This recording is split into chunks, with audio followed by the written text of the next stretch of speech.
Welcome to This Week in East Brunswick. This week, the American Legion sponsored their annual Easter egg hunt for kids. East Brunswick organizations came out in force at the Brunswick Square Mall for the first annual Community Day. Lyme disease is something everyone should be concerned about, especially this time of year. Also, we'll show you some excerpts from shows coming up in April. All of this and more coming up, including a money tip from Paul Hansen and our regular council review. But first, here's a preview of programs on Channel 8 next week. Join Lenore Kulik for resistance training on Look Great, Feel Great Monday morning at 10. At 10:30, it's Stories from the Library for preschoolers. Tuesday evening at 7:30, find out about the latest trend in real estate on You and Your Money. At 8 o'clock, John Runyon, Executive Director of the Chamber of Commerce, introduces the East Brunswick Route 18 Committee on Business Bylines. Wednesday, find out what the students of East Brunswick High School are reading on Spotlight on Education at 7:30. At 8 o'clock, Stuart Davis talks with Votech students on 18. This Week in East Brunswick returns on Thursday at 7 and 8, and at 7:30, Ken Shalhoub discusses new trends in contraception with Dr. Francine Sanofsky. At 8:30, be sure to tune in to the Board of Education's budget hearing, taped live on Channel 8 on April 3rd. Watch the Channel 8 Community Bulletin Board for township announcements and the program schedule for Channel 8.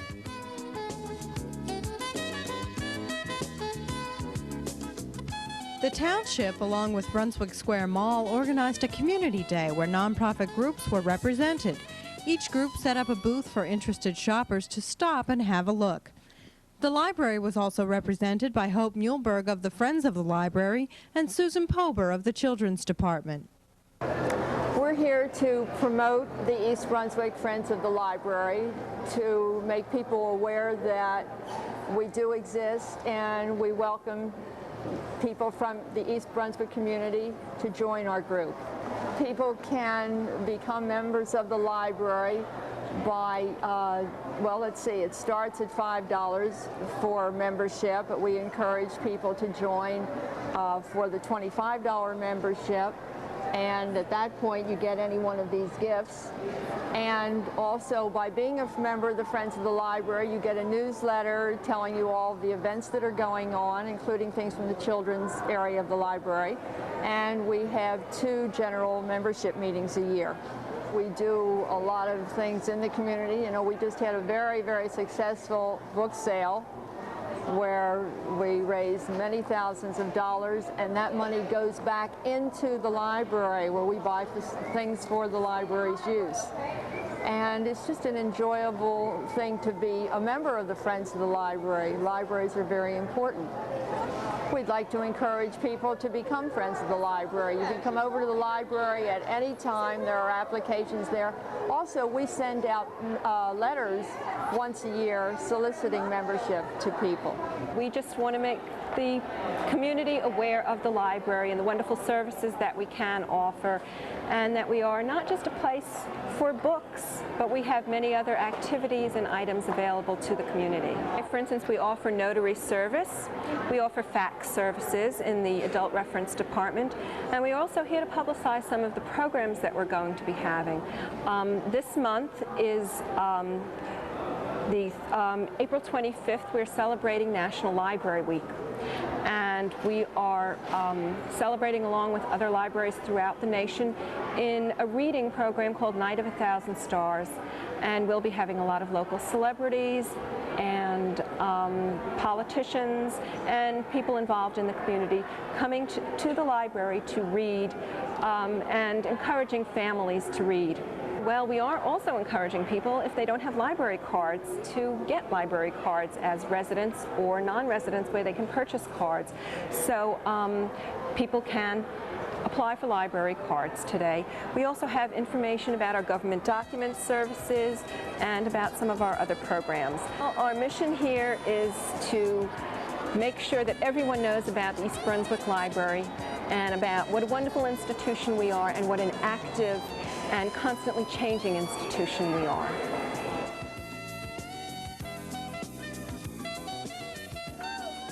Good afternoon. My name is Pat Ploskin. We're here at the annual Post 177 Easter egg hunt for the children and grandchildren of Post members. And this is an annual event each year.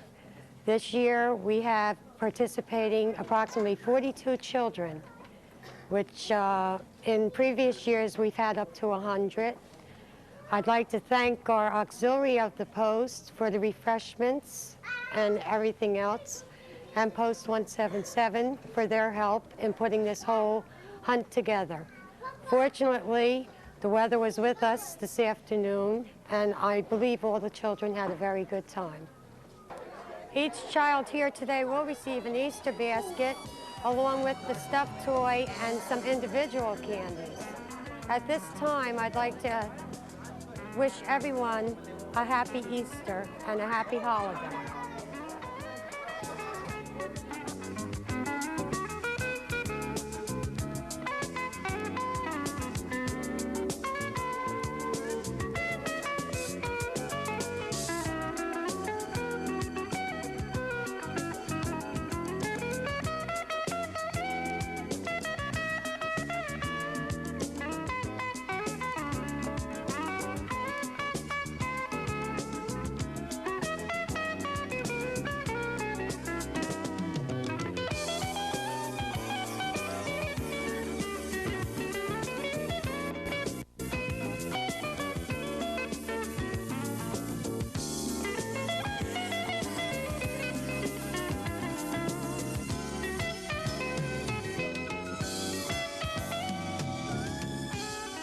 Hi, I'm Stuart Davis for This Week in East Brunswick, and with me today is Andy Strauss, who is the New Jersey Project Manager for the Trust for Public Land.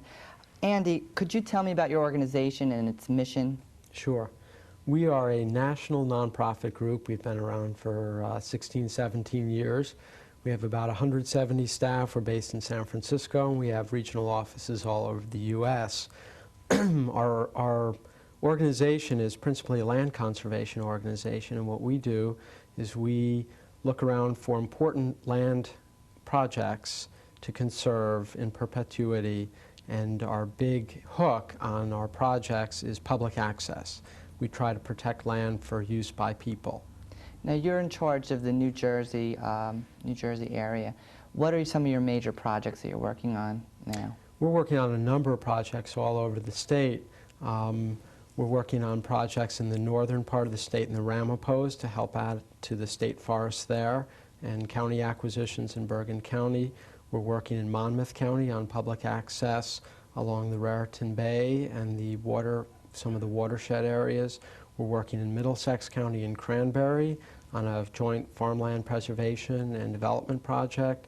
We're working in Hudson County on creating what will one day be the world's longest and narrowest linear park that will run from the George Washington Bridge to Bayonne, and probably about 10 or 15 other projects. Right. Why would you say it's important for your organization to preserve land? What's the reasons for it? I guess the best reason is they're not making land anymore. And as a state and a nation, as we add population, land will be consumed, and unless it's planned and preserved, the public's ability to access the land and use it for recreational purposes will be lost. So we believe strongly in saving the land and preserving the public's right to access and use that land. Your organization has been in the news quite a bit lately on the Arthur Kill and the Kill Van Kull up in more northern Jersey. Mm-hmm. Tell me about that project. What is your hopes to preserve there? Well, what we found, interestingly, we started studying the area about a year and a half ago, looking at some of the bird sanctuaries and nesting areas on Staten Island, which is developing, and residential developments moving west along Staten Island. We found that sort of in this area of this heavily industrialized area, there were these wonderful bird rookeries of heron and ibis and all types of exotic bird species that would nest there as they made their journeys north and south with the seasons. And these nesting areas are threatened by development. And we found unless some of the nesting areas are preserved either as part of a city park or a regional park or a federal park, either Fish and Wildlife Service or a refuge, that some of the opportunities will be lost. And ironically, as we released our report, which is called the Harbor Herons Report, the Exxon refinery and the oil spill occurred, and of course our report got considerable amount of attention just by virtue of the sort of bad timing. Right, right. Now, probably most relevant to the people of East Brunswick is your project in Middlesex County in Cranberry. Tell me a little bit about that. Okay, well, that project's at a very preliminary stage, but we're in the process of working with a group of farmers who collectively own and operate about 3,000 or 4,000 acres of farmland that's contiguous farmland, which is one of the last big chunks of farmland in Middlesex County, to help preserve their farmland and their right to farm, along with allowing some development, appropriate development, to be built adjacent or on a pattern that radiates from the existing town center of Cranberry. And it's a very exciting project. Again, it's very preliminary, Right. but it offers the opportunity to do agricultural and open space preservation along with some development, which will happen because that's the law in New Jersey. Development can occur, but the question is where, how, and when, and we're trying to help the town and the farmers control that process. Now, if somebody in the area wants to get involved in your organization, is that possible? How do they get involved? Are you membership funded, or? Sure. Well, our organization is not a membership organization. We're almost like a real estate broker for parks. I sometimes think of it like that. And most of our financing, our revenues, come from money we make on projects, or we call them increments. If people want to get involved in land-saving organizations, there are a number of good places to start, often with a local land trust or a local conservation organization that has targeted maybe a park or a farm or a wetland or a watershed to preserve. And we work a lot with local land trusts. They're nonprofit groups that save particular projects, pieces of land. So a group in East Brunswick, if they had a particular site they wanted to save, they could call on you for some of your expertise in getting that piece We've saved. worked with land trusts, with citizens and land trusts all over the country on setting up organizations to save and manage property. Okay, thank you so much for coming. Sure. That's Andy Strauss with the Trust for Public Land. Thank you. This is Paul Hansen from You and Your Money with this week's Money Tip. A bellwether security is seen as an indicator of a market's direction. In stocks, IBM has long been considered a bellwether because so much of its stock is owned by institutional investors who have control over supply and demand on the stock market. Institutional trading actions tend to influence smaller investors and therefore the market generally. In bonds, the 20-year U.S. Treasury bond is considered the bellwether, denoting the direction in which all other bonds are likely to move. This is Paul Hansen from You and Your Money with this week's Money Tip. The artwork of students from East Brunswick Public Schools has been on display at the library for the past month. These creative pieces are the works of students from Churchill Junior High School and the high school and are on display now through April 30th. The display featured at the library is in celebration of Youth Art Month.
Welcome. I'm Doug Halverson, Director of Consultation and Education for the Middlesex County Mental Health Clinic. With me today is Francine Micklowski. Francine is co-president of TWEB, Children with Attention Deficit Disorder. Francine, thanks for being here today, and I wonder if you could say something about what TWEB does and who are children with attention deficit disorders. Oh, I'll be happy to. Well, first of all, TWEB is what it says, children with attention deficit disorder. And what that means, first of all, is basically what it says, is attention. They have a problem dealing with attention. They can be inattentive, they can be impulsive, they can or cannot be hyperactive. It depends on the children. And what TWEB does as an organization is basically get people aware of what ADD is. And this is through education, through telling teachers and parents what can be done, what kind of information, what kind of laws are there. And it can be a clearinghouse for the parents and support for the parents as well. A lot of people don't know what it is and think that it could be a medical problem, or it could be just a spoiled child or a child that has problems, but they really don't know what happens or what can be the cause of it all, and not thinking that it can be a real handicapping condition. Some people consider it to be an invisible handicap because these children can be seen as the troublemaker in school, the child that talks back. These are unorganized children. They can't remember where they put things. The papers are messed up. They don't remember where their shoe is on their way out the door to school. And what happens is a lot of anxiety because the parents don't know what to do and don't know where this is coming from. And we're here to help them. We're a national organization of about 70 members nationwide. There are 4 in New Jersey. And I got to say that we've come a long way in a very short time because of programs like your own. So you do advocacy, education, and generally try to raise public awareness. Oh, absolutely. That's so important. Francine, thank you for being here today. I was glad to come. Thank you. With me today has been Francine Micklowski, co-president of TWEB, Children with Attention Deficit Disorder. For further information, you may call one of 2 numbers, either 257-6466, where you can speak to Francine, or 390-8508, where you may speak to Bobby Weiss. Francine, again, thanks for being here. Thank you. Thanks for watching. This month on EB People, Sandy Landman discusses Holocaust survivor issues with psychotherapist Barbara Warsetsky. The focus of the discussion is on issues children of survivors must face, and EB resident Sarah Goodman speaks from personal experience. My mother is considered a child survivor. She's from Romania, and she wasn't in a concentration camp. She was in a war camp. She went in when she was 5. I just spoke to her this morning, and she said, you know, it's interesting, when you were growing up, I blocked out most of my experiences. I didn't want to remember them. I didn't want to discuss it with you. But now, as I'm getting older, the memories are coming back, and my need to talk about them is much stronger. And I know that this is true because she will talk more to my daughter about her experiences and about the Holocaust than she did when we were growing up.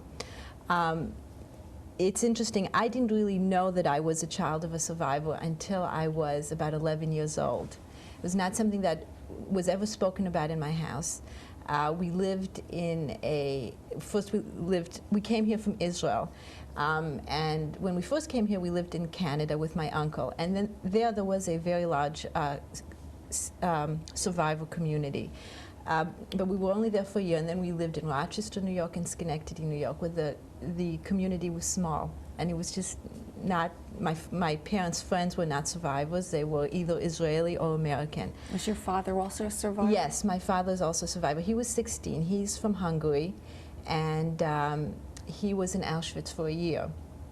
So it was just not something in our immediate environment. I remember when I was in, I guess, 6th or 7th grade, we saw a film, Night and Fog. And that was my first introduction to the Holocaust. And I remember coming home and speaking to my parents about it. And I remember them saying, yes, you know, we were in concentration camps too. And that was it. And then we never really discussed it until I was in college. Were you surprised when you heard that? I was surprised. I was very surprised, yes. And I often think back and wonder why I didn't pursue the subject with them. And now as an adult, looking back and speaking to people about it, I realized that I think there was a message in my house that this was not something to be spoken about. It was just not there. And even now, we don't speak about it a lot. And certainly not directly. I know sometimes when I'm home and my parents have friends who come over and the subject comes up, then I get bits and pieces of information, but not because I've directly asked them, just because I've heard it. This show is actually, I think, going to be an interesting impetus in our family, because I called my mother this morning. It's funny that I didn't mention it to her until this morning. And I said, you know, I'm calling you because I'm really not sure of the facts. I don't know how old you were. I don't know where you were. And I'm going to be on the show, and I guess I need to know some facts. And she said, you know, we weren't ready to talk about it when you were younger, but now we are.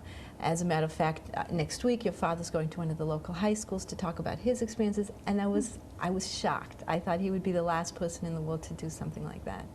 So, you know, I think that was part of growing up in a house of a survivor. You know, we didn't know about their childhood. We didn't know much about our grandparents. We were born into the here and now, and there wasn't really much to our past. This program will be shown in its entirety April 12th and 26th at 7:30 in the evening, and Saturday mornings April 14th and 28th at 10 o'clock. At this week's council action meeting, the focus was on the municipal budget. The public, the council, and the mayor debated over the use of host community benefits within the budget. In the budget, $3.6 million in these host community benefits is allocated for municipal spending. This money comes from fees paid by other municipalities and private haulers who use the Edgeboro landfill. There is and has been question that should Edgeboro be declared a Superfund site and be closed by the EPA, thus eliminating host community benefits, how would East Brunswick make up for the budgetary loss? A number of people present expressed their ideas. As far as host community benefits, if the residents would rather take that host community benefits increase and leave it in the fund and increase taxes, they would have called me and they would have called other members of this council to say, leave the host community benefits in there. However, they didn't, because the best way to offset taxes and the best way to use host community benefits is to offset taxes. And I'm not going to say that any members of the Democratic Party or the Republican Party that was here today, I'm not going to follow their advice. The host community benefits are necessary to offset taxes. The mayor's doing the right thing, and I hope this council will support it. In the use of host community benefits, that is a non-renewable resource. Eventually that money will dry up. Because it will dry up, it is not prudent. It is, in my opinion, not fiscally responsible to rely on that money to balance the tax base. When that money does dry up, as it has recently done in Bordentown, I have been told, and something I will check into, that Bordentown, which did rely on HCBs, is now facing a 60-cent increase in their tax rate. And that is something that, as I stated, I will check. It is not prudent, excuse me, Mayor, this is a council meeting. It is not prudent to rely on a resource that is not going to be there in the future. If Edgeboro is declared a Superfund site, as certain council members think it may be, and it very well may be, when recycling kicks in and we do reach 25, 30, 40% recycling rates, garbage tipping in Edgeboro will decrease. There will be a decrease in host community benefits, and I don't think it's a very responsible action to anticipate a dramatic increase from 3.1 million to 3.6 million in host community benefits and use that hope as a basis to make a budget. Another topic of concern within the budget was the addition of a contracted position within the Health Department. Judith Lebline, Director of Park, Recreation and Community Services, explains.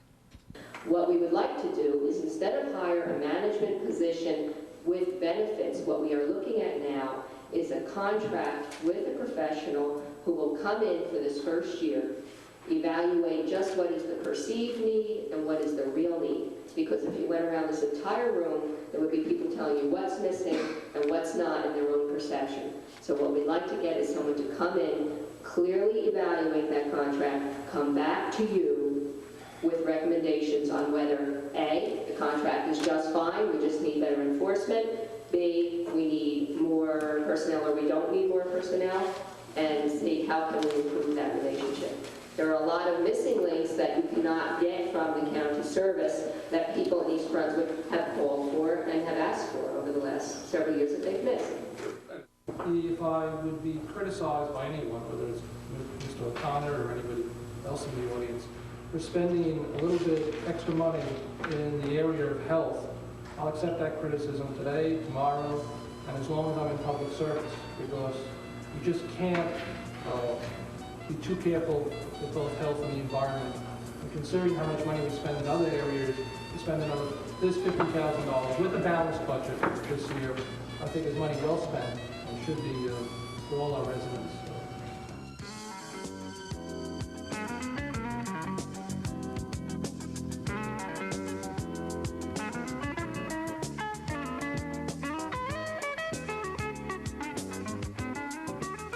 This is the time of year that Lyme disease becomes a major health concern.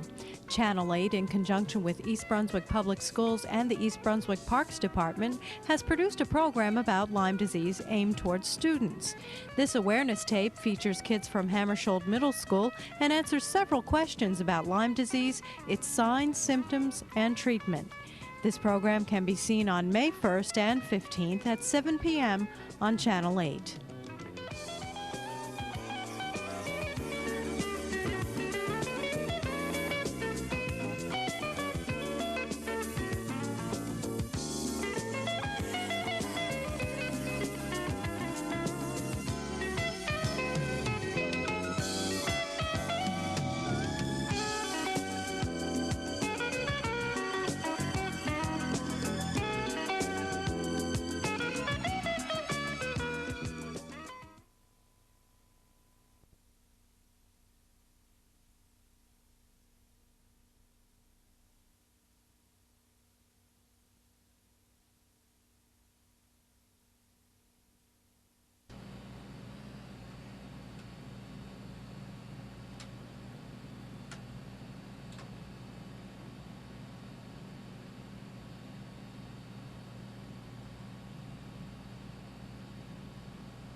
Hi, and welcome to This Week in East Brunswick. This week, we'll visit an unusual farm with some unusual residents. Two area museums are in the news. The Cornelius Lau House in Piscataway has an interesting display of widgets, gadgets, and ice creepers. And the New Jersey Museum of Agriculture opens next week. East Brunswick Public Schools are honoring Earth Day, and the Director of Community Relations, Amy Fisher, will be here to talk about it.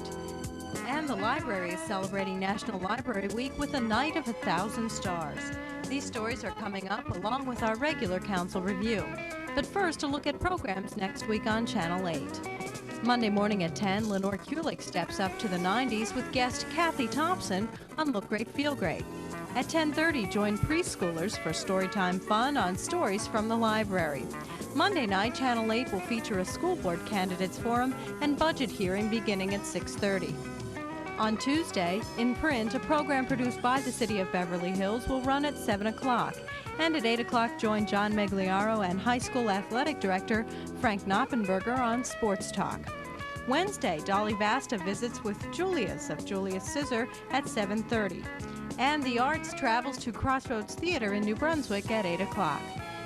Thursday's schedule includes This Week in East Brunswick at 7 and 8, and at 7:30, Sandy Landman and guests discuss children of Holocaust survivors on EB People. Saturday's programming begins at 9:30 in the morning and includes repeats of the week's programs. Watch the Community Bulletin Board for program times and community announcements. Hi, I'm Rick Mitchell, the director of the Agricultural Museum in the state of New Jersey. In 1929, a Flemington historian named Hiram Dietz donated a plow designed by his grandfather to Dean Jacob G. Lippman of the New Jersey College of Agriculture in New Brunswick. His hope was that the Dietz plow, a New Jersey invention, would form the nucleus of a collection of agricultural implements and the basis for a museum of agriculture. Today, some 60 years later, Dietz's vision is becoming a reality, the New Jersey Museum of Agriculture. Now located in New Brunswick on the Cook College campus of Rutgers, the museum is a living testament to the contributions made by the people of New Jersey to the history of agriculture around the world. A private, nonprofit entity, the 30,000 square foot facility is the only museum in the state depicting the evolution of the science of agriculture from the Native American period to today. Inspired by early barn architecture, the museum building sits in a pastoral setting on the Cook College campus. The New Jersey Agricultural Experiment Station Research Farm is close by, and its prized dairy herd, piggery, sheep barn, horse pastures, and horticultural display gardens. The museum is visible from U.S. Highway 1 and is just east of the Squibb and Johnson & Johnson corporate complexes. Once fully operational, the museum will feature over 20,000 square feet of exhibits devoted to historical and contemporary agriculture. The Senator Walter E. Ferran lobby and reception area dedicated to the late New Jersey State Senator, who was a driving force in securing funding to establish the museum. A 130-seat theater and classroom area, a museum gift shop and bookstore, a special photography and traveling exhibit gallery, an outdoor courtyard with a covered pavilion for workshops, demonstrations, and exhibitions, a 19th century herb garden and a demonstration organic garden, and museum offices and archives. The museum includes 4 main halls, which will be linked together by an overhead timeline explaining the story of New Jersey agriculture. I want to invite the people of East Brunswick to 2 special events at the museum in the next couple of weeks. On April 21st, Saturday at 11 o'clock, the New Jersey Farmland Preservation Quilt will be dedicated at the museum. This quilt is the work of over 300 volunteers who each put together a patch of quilt celebrating the farmland preservation movement in New Jersey.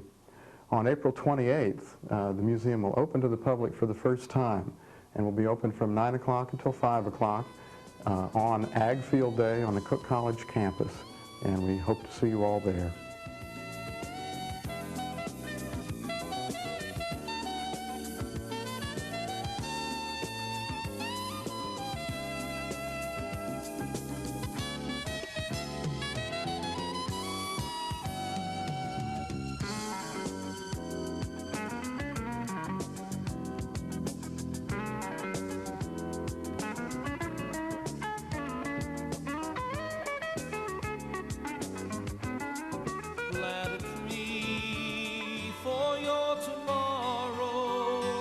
It's your tree that clears the air.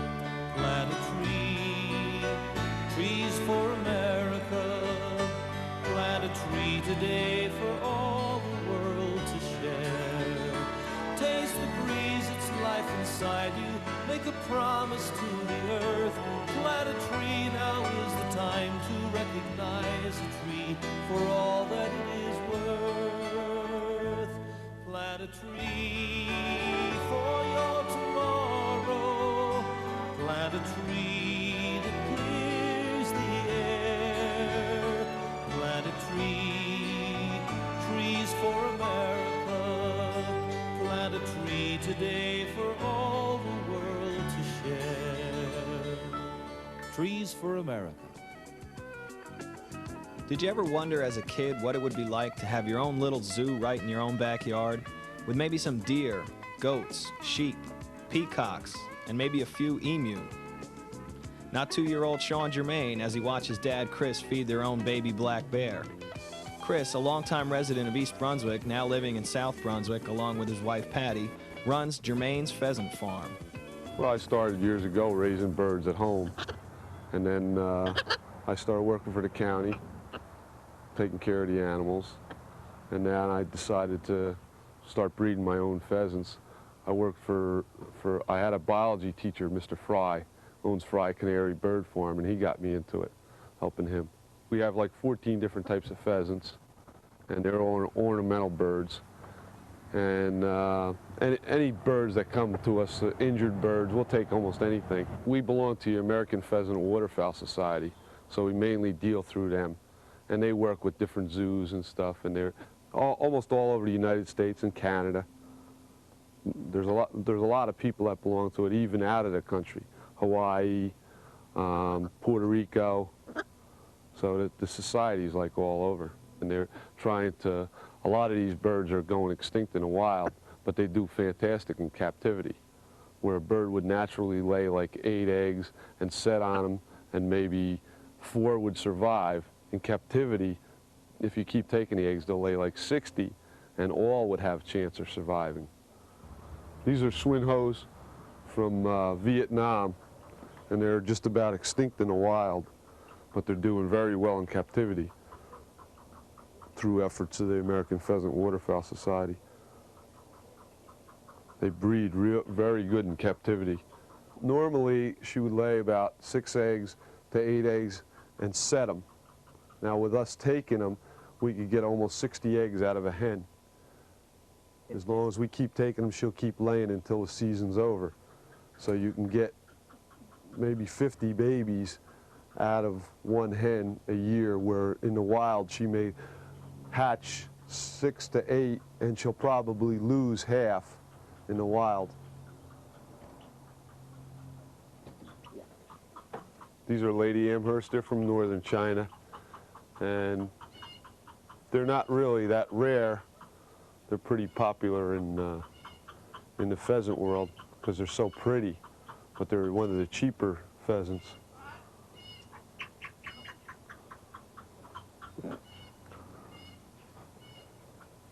The thing you see on the hens are peepers, and if you have pheasants that eat eggs, that's a way of stopping them from eating their eggs, and it stops them from pecking each other too. Which you notice the male isn't peeped, because the male, if you peep the male, he won't be able to breed.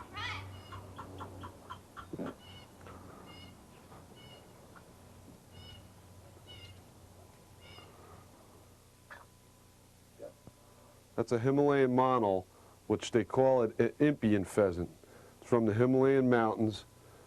It's really iridescent colors on it when the sun hits it. And they're pretty rare in the wild.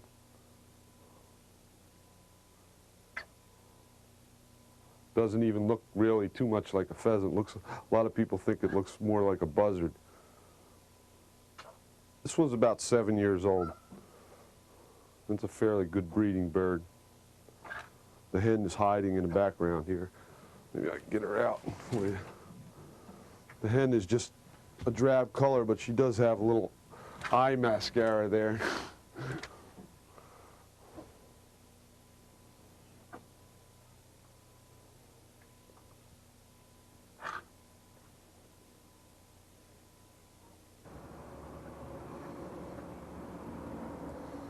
This is a Temminck tragopan, and when he displays, they call him a horned pheasant because these little powder blue horns will come up on his head.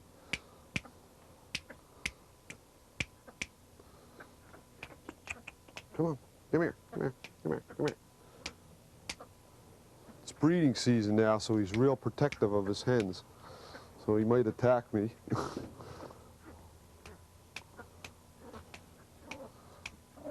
I'm gonna let him attack me.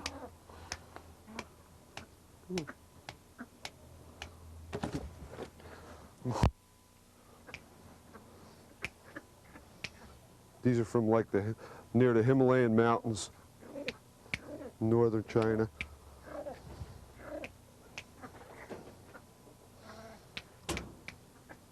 And these are one of the most expensive pheasants that I have.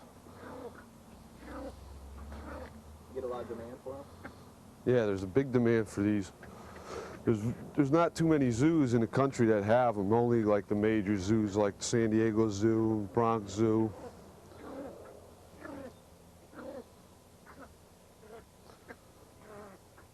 They do really well in captivity. Underneath their neck, that powder blue will come down in a large bib, and that's what she uses for displaying for her hens. Sometimes they'll use that to show off for self-defense too.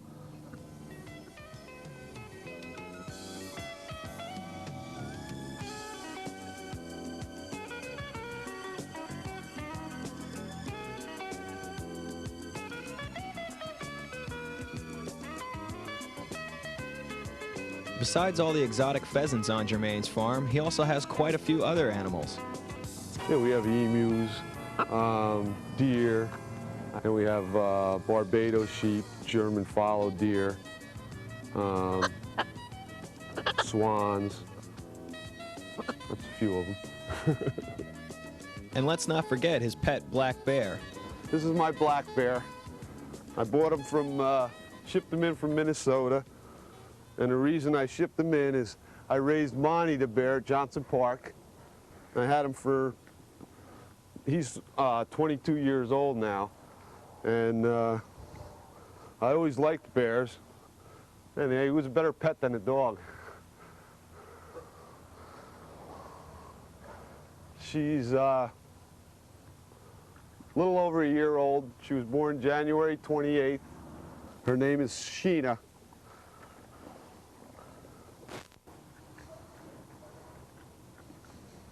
She's about 100 and some pounds now.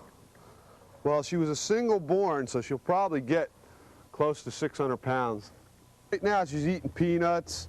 She's got apple and lettuce. But bears are mainly garbage eaters, so they'll eat almost anything that they can find in the woods. But she likes berries. In the wild, bears' age span is about 15 years. And that's like close to maximum. In captivity, there's been bears up to 30 years old. And that's mainly because they get a little bit better diet in captivity. Where in the wild, they'll eat any kind of dead carcass they come along that's laying there, you know. I got a special permit from the state to keep the bear, and I had to get permission from South Brunswick Township zoning officer just to find that there's no zoning laws against having a bear. There's none now, but there might be after this guy. Want me to make her go in the log? Get in that log. Get in there. Get it. Get it. Get in there. Come on out here. Come on. Come on. Come on. Get it. Go. Go. Get in there. Get in there. No, she's not gonna go. Get in there. Get in there. Get in that log. Get in that log. Get in that log. Go on. Get in that log. Get on. Get in there. Get in there. Get in there. Get in there. Get in there. Go on. Get in the log.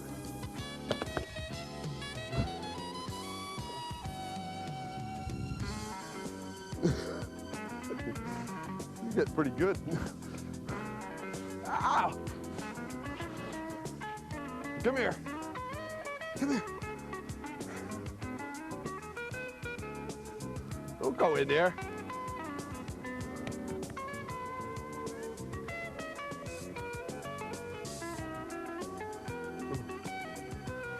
Go on. I'm not going to hurt you. I'm going to eat it.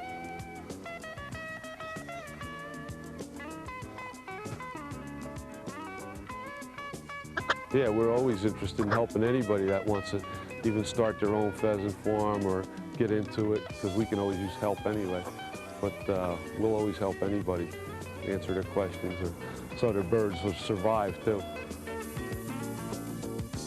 Are you concerned that the green spaces around us are vanishing and that our parks, rivers, and forests are threatened by pollution and overuse? To make a difference, join the National Celebration of the Outdoors, a campaign to save outdoor America. The celebration will be a week of community activities, from protecting open spaces to cleaning up parks, all of which will begin the 20th anniversary of Earth Day on April 22, 1990. For more information, call toll-free 1-800-628-LAND. This coming Wednesday, April 25th, the stars will be out at the East Brunswick Library beginning at 4 p.m. I'm Sharon Karmazin, Library Director, and I'm here to invite you to our Night of 1,000 Stars. The East Brunswick Library is participating in a nationwide National Library Week celebration. It will be a local celebrity readathon to take place on Wednesday from 4 to 9 p.m. We'll have lots of celebrity readers coming to read their favorite portions of books and poems for you, and we want you to be there to hear them. Some of the people who'll be coming are from theater, like Bill Mooney, Valerie Goodall. We have local authors, Louis and Francine Sabin and Michael Avalone. And we have also our local celebrities from Library Board and from Town Council. Phyllis Noer, the Friends of the Library, will be there. And we have special guests, Bob Wenzel, who is the coach of the Rutgers Scarlet Knight team, Peter Genovese, and Mike Jarmus from WCTC and the Home News. So we hope you'll join us for prizes. We'll be giving out special prizes every half hour, surprises, refreshments, and wonderful readings by our local celebrities. So come to the library. It's free for everyone. Wednesday, April 25th from 4 to 9 p.m. And we'll be showing you a complete schedule now of when our celebrities will be appearing. See you on the Night of 1,000 Stars. The stars will be shining here at the library.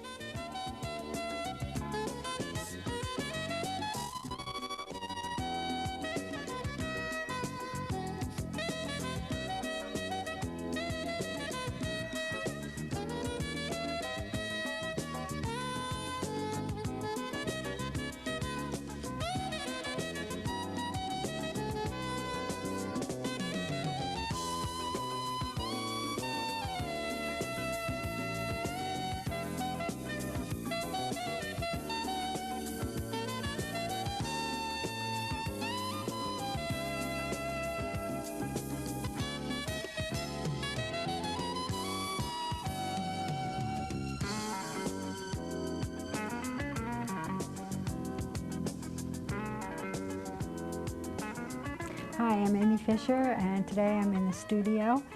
This week we have a variety of activities going on in all of our schools in observance of Earth Day. One of the most elaborate programs will be at Chittick School on Friday, April the 20th. And here with me is Joe Schwartz, who's a second grade teacher at Chittick School. Hi, Joe. Joe is the chairman of the observance at Chittick, and he's going to tell us about the plans that have been made. Joe, when did you start preparing for this event, and who's been involved in the preparations? Well, we started preparation this fall, actually, in the fall. The committee was put together. I was volunteered by our principal to be the chairman. And on the committee are our principal, Phil Hauser, Joan Daskowitz, the librarian, Frank Bryn, who's a 5th grade teacher, Jan Morosco, a 4th grade teacher, Marilyn Dooley and Ronnie Epstein are 3rd grade teachers, and Andrea Morrissey, and who's a 1st grade teacher, and Debbie Caruso in special ed.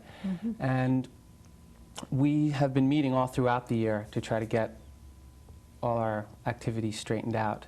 Now, I know you have a lot of things happening on Friday. Could you tell us about some of them? Sure. Well, in the morning, first, Chittick School is being really turned into an exhibition hall. All the classes and all the grades have been working on this environmental theme the whole year because we wanted to really put it into the curriculum and not just have everything on one day. And all the grades and classes are going to be displaying all the different experiments and projects that they're going to be doing all throughout the school. And then the classes are going to be sort of taken through almost like a museum. And there are going to be students at each exhibition to explain what each class has done. There are going to be dioramas and art that's been made out of different kinds of garbage that's been thrown away, junk art, I guess you would call it. As I said, results of experiments, pictures, letters that kids have written, just everything is going to be put out on Friday morning. Then after all the classes have had a chance to tour through, we're all going to assemble out at the flagpole where we're going to raise the American flag and also raise an Earth Day flag, which was designed by a 5th grader at Chittick School and sewn by Kathy Krause. And it's really gorgeous. I just got to see it the other day. And all the kids will be reciting a special Earth Day Pledge of Allegiance to the Earth Day flag. And then there's going to be a parade. All the kids in school have made Earth Day t-shirts decorated with paint and markers with slogans. And each class or each grade has made an Earth Day banner. So they're going to be parading around the front of the school in their t-shirts and with their banners. And then each class is going to go to a spot that's already been pre-designated and plant a tree. Each grade, rather. The holes have already been dug by maintenance, and the trees are going to be already there. And so they're going to go to their special spot and plant their trees. That's pretty much the morning activity. The afternoon, there are going to be several skits. Debbie Caruso and Donna DeGrandis' class have a skit, and the 2nd grades also have a skit called Garbage Through the Ages. And then we're going to have a special volleyball game that we're going to be using a net that is made from those plastic 6-pack soda rings. All the kids in school have participated in bringing them in and collecting them. And the special ed classes have put them together with twist ties, and it's this huge volleyball net now. And the 5th grades are going to be having a volleyball exhibition using our special volleyball net. So hopefully we can cram all that stuff into one day. Sounds like a very full day. Do you know the name of the 5th grader who designed the flag? Dimple Chaudhry, I Dimple believe. Chaudhry, yes. I've taken her picture, so that's how I know her name. Well, she won the contest, as I said, and then it was sewn to that design. Oh, that's wonderful. Yeah, I just want to add also that I want to just give my thanks to the entire staff at Chittick. They've been great in supporting Earth Day, and we really couldn't do it without everybody's help. And as I said, it's been something we've been doing all year. It's not just a one-day affair, though this will culminate it. We've been talking about the environment throughout the year. So, well, we'll be over there with Channel 8 for a little bit of the activities, and I'm sure it will be a big success. And thank you for being here today. Thank you, Amy. Well, we're all concerned about the environment and what's happening with it today because it will affect the future of our children and our grandchildren. The same is true of education, and that's why we urge all of you to please remember to go out and vote next Tuesday, April 24th, in the annual school election. The polls will be open from 2 to 9 p.m., and the polling places will be the same as they were in the general election in November. We hope to see all of you there. Thanks for watching. I'm Kyle Nardelli, and I'm the curator of the Cornelius Lau House, which is the Middlesex County Museum. Here we have an exhibit about invention in New Jersey entitled Widgets, Gadgets, and Ice Creepers, New Jersey Inventors and Patent Models. And what we wanted to do was focus on all the wonderful inventions that have started in New Jersey and all the inventors that have been neglected through the years. New Jersey really follows only New York and California in the number of patents that have been earned through the years. And to date, there have been almost 5 million patents issued in this country. And here at the Cornelius Lau House, we wanted to show you examples of all those wonderful inventions. Here we have an Edison phonograph. Of course, Edison lived right in Middlesex County for a long time and did a lot of work on the phonograph here in New Jersey. Here we have an example of one of his phonographs that worked by a cylinder. You can see an example of the cylinder here, which actually contained the recording, and it would be placed on this portion and played just like a disc record. Edison perfected the cylinder before the disc, and he said that of all his inventions, the phonograph was his favorite. Of course, it is the one that he earned the most money from, too. The submarine was even perfected in New Jersey, and here we have a model of the first submarine that went down in the Passaic River for 1 hour. And John Holland, who's pictured here, he was from Ireland and came to New Jersey as a math teacher in Paterson. But he had ideas for an underwater powered craft since he was a youth. The first submarine, which this is a model of, was 14 feet long and went about 3.5 miles an hour. But the submarine that Holland is popping out of right here was the first one that the Navy purchased. So it was the first submarine in the U.S. Navy fleet in 1900.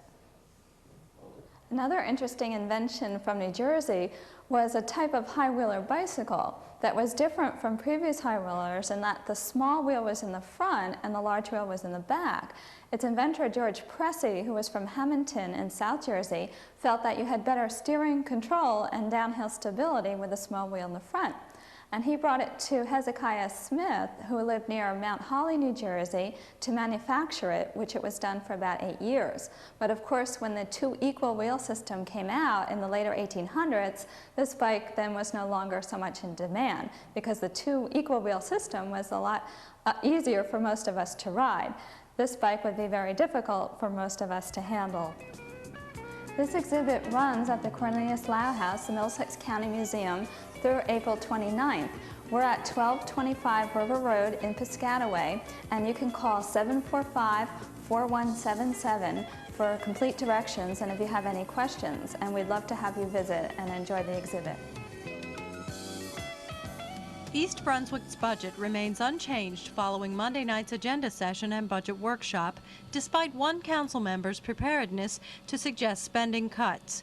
Councilman Richard Walling developed an analysis comparing township budgets from the past 3 years and came armed with graphs and charts in an effort to illustrate the escalating costs of township administration.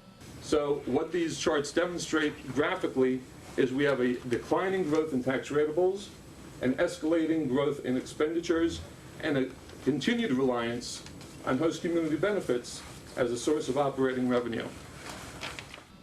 If approved, the 1990 taxes will remain at the steady rate of 79 cents per each $100 of assessed property value.